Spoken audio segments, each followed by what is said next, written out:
Cost అనేది ఎక్కడి నుంచి వచ్చిందని అంటారు. యాక్చువల్ కాస్ట్ అనేది మన ఇండియన్ పదమే కాదు, అది యూరోపియన్ పదం.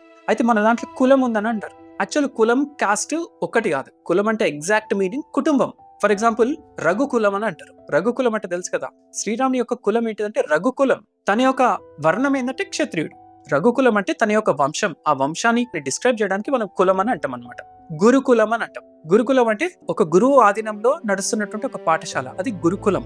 ఒక ఫ్యామిలీ. కులం అంటే అది. కులము క్యాస్ట్ ఒక్కటి కాదు. తర్వాత ఏమైందంటే యాక్చువల్ ఏం జరిగిందంటే Britishers when they came to India, వాళ్ళు ఏం చేసిండ్రంటే ఫస్ట్ భారతీయుల యొక్క జీవన విధానంపై కొంత రీసెర్చ్ చేసిండ్రు. ఆ రీసెర్చ్ చేసినప్పుడు వాళ్ళకు ఎట్లాంటి విషయాలు వాళ్ళకి తెలిసినాయి అంటే, ప్రపంచంలో గ్రామాలు అనేవి ఎక్కడ లేవు, ఇన్ని గ్రామాలు మన భారతదేశంలో ఉన్నాయి. సో ఈచ్ గ్రామం అనేది ఏ విధంగా ఉందంటే ఒక రిపబ్లిక్ నేషన్ లాగా ఉందన్నమాట. అంటే self reliant, self dependent republic లాగా, అంటే అదొక డిఫరెంట్ నేషన్ లాగా సాగుతున్నాయి అనమాట ఆ గ్రామాలని. ఎలా అంటే ఆ గ్రామంలో ఒక టీచర్ ఉన్నాడు, ఒక గురుకులంలో పిల్లలకు మంచి విద్య నేర్పిస్తున్నాడు, తాను బ్రాహ్మణుడు.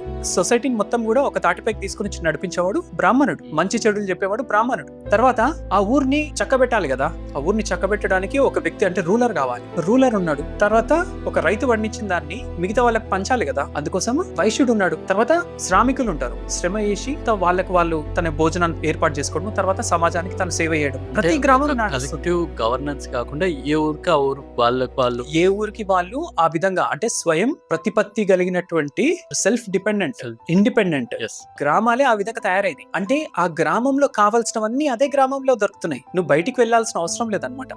సో ఆ విధంగా మనం జీవించినాం. అందుకనే మీరు చూడండి, బ్రిటిషర్స్ రాకముందు పూర్తి భారతదేశాన్ని మనం తీసుకుంటే మన జీడిపి 25% ఆఫ్ వరల్డ్ జీడిపి ఉండే ఆ రోజు. ఈ రోజు 3-4% జీడిపి అయింది. జీడిపి ఇంత బెటర్ గా ఎందుకు పర్ఫార్మ్ చేసిందంటే ప్రొడక్టివిటీ అనేది ఉంది దేశంలో. అంటే ఎవరు చేసే వరకు వాళ్ళు చేసుకున్నారు వాళ్ళు ఆ రోజు, కాబట్టి ఆ విధంగా నడిచింది. అయితే వీళ్ళు ఏం చేసిండ్రంటే దీన్ని బ్రేక్ చేయాలి. ఇండియన్స్ యొక్క ఎకనామిక్ సిస్టమ్ ఏదైతే ఉందో ఈ సిస్టమ్ ని మనం బ్రేక్ చేయాలి. ఎందుకు బ్రేక్ చేయాలి అంటే మనకు వీళ్ళు స్లేవ్స్ గా మారాలి. ఫస్ట్ స్లేవ్స్ గా మారి మన కోసం పనిచేయాలి వీళ్ళు. సో వాళ్ళు పని చేసిన దాన్ని మనం ఏం చేయాలి, ఇంగ్లాండ్ కి తీసుకెళ్లాలి ఆ సంపదను మొత్తం కూడా. సో వాళ్ళ ప్లాన్ అది ఉండే.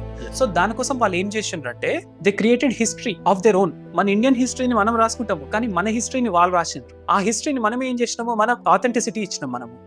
కరెక్ట్, బ్రిటిషర్స్ రాసిండ్రు, ఇంగ్లీష్ లో రాసిండ్రు, కాబట్టి దట్ ఇస్ కరెక్ట్ అని. కానీ అది రాంగ్. అది వాళ్ళు ఏం చేసిండ్రు, మన దగ్గర 4 వర్ణాలను తీసుకెళ్లి ఇవి కాస్ట్లని నిర్ణయించిండ్రు అని చెప్తారు వాళ్ళు. యాక్చువల్ 1000 సంవత్సరాల పూర్వము నువ్వు ఈ వర్క్ చేయి, నువ్వు ఈ వర్క్ చేయి, నువ్వు ఈ వర్క్ చేయని ఎవరైనా నిర్ణయించిండ్రా? ఆ రోజు నిర్ణయిస్తే మరి ఈ రోజు ఎందుకు కొనసాగిస్తున్నారు? సపోజ్ గా మమ్మల్ని ఆ విధంగా నిర్ణయించిండ్రని ఎవరైనా అనుకుంటే ఈ రోజు ఎందుకు కొనసాగిస్తున్నారు? ఈ రోజు వదిలేసుకోవచ్చు కదా, బట్ వదిలేసుకోవడానికి ఎవరు సిద్ధంగా లేరు, అవునే కదా. ఎందుకంటే అది మన జీవన విధానంలో అదొక పార్ట్ లాగా మార్చేసిండ్రు, కానీ అది కాదు. అది